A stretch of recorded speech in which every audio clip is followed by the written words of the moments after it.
Hello guys, এই ভিডিওটা দেখুন, অনেক মজা পাবেন। দেখুন ভিডিওটা শেষ পর্যন্ত দেখুন। আমার মাফ করে দেওয়া যায় না স্যার। আচ্ছা, যান। আসসালামু আলাইকুম স্যার। স্যার কোনো সমস্যা স্যার? স্যার এই যে উঠবস করতেছি স্যার।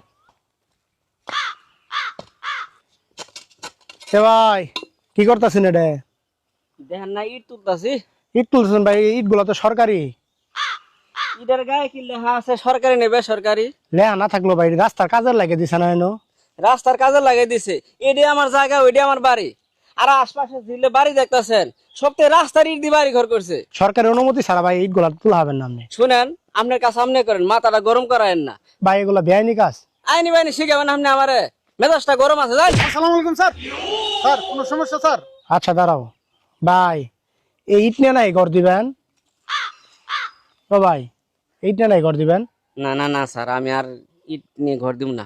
হ্যাঁ স্যার আমি জীবনে যদি ভুল করে থাকি, এটা সবচেয়ে প্রথম একটা এর বড় ভুল। আমার মাফ করে দেওয়া যায় না স্যার? আমার মাফ করে দেওয়া যায় না স্যার। স্যার এই যে উঠবস করতেছি স্যার। স্যার আমার মাফ করে দেন। আমার সামনে যদি কেউ একটা ইট বলা, স্যার আমি কারো ইট বলা একদম না স্যার। আমার মাফ করে দেন স্যার।